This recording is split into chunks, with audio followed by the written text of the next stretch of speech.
I fell in love with bacteria way back when I was living in Iowa. Go Hawkeyes. So I was in college. I didn't know what I was going to do with my life. I knew I loved science, but I just happened to get into a research lab and they did microbiology. And it was a tuberculosis lab, which that bacteria is super cool. And it manipulates its host, us, and it can live inside our own immune cells in our lungs for decades before it kills us. And I thought that was the coolest and scariest thing ever. So I took that fascination to Berkeley, where I studied soil bacteria for 6 years.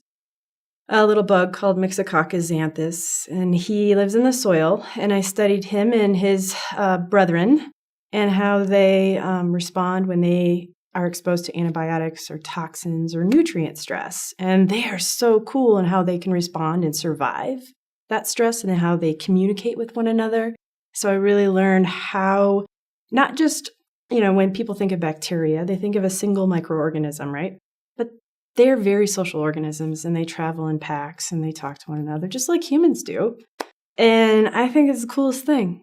And then my grandmother, she was my best friend, and she had rheumatoid arthritis. And so I completely switched gears because I wanted to learn more about why my grandmother hurt so badly. And so I went to Stanford for 7 years to understand all sorts of things about why people get lupus and rheumatoid arthritis and multiple sclerosis to try and find a way to stop that. And that was when my grandmother started to have her oral care problems. And I didn't quite notice it at the time.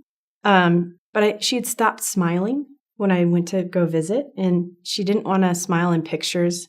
And then she stopped going out and talking to her neighbors in her assisted living facility. And I guess she was really embarrassed because by then, her teeth had already started to decay. And so the backstory on grandmother is because of her rheumatoid arthritis, her hands were so gnarled she couldn't hold a toothbrush anymore. You couldn't take care of her mouth, and no one in assisted living takes care of people's mouths.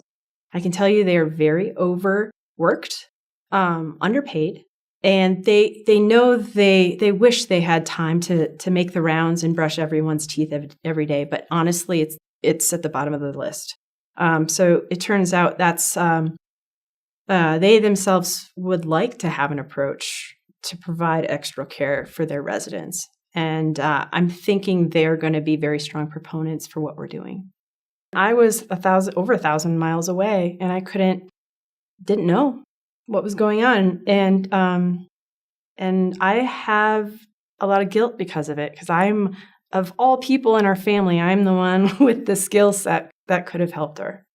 It was actually her stroke that caused me to get out of my little academic bubble. I flew myself to grab her biofilm, and I flew it back to California, and I biohacked it to try to find an approach that would stop any further decay. There's this huge link between gum disease and stroke.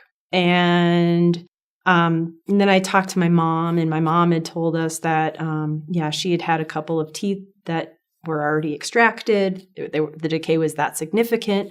And so I just put all the pieces together and realized, wow, what happens silently in people's mouths, we really need to pay attention to because it can have significant and expensive and fatal outcomes.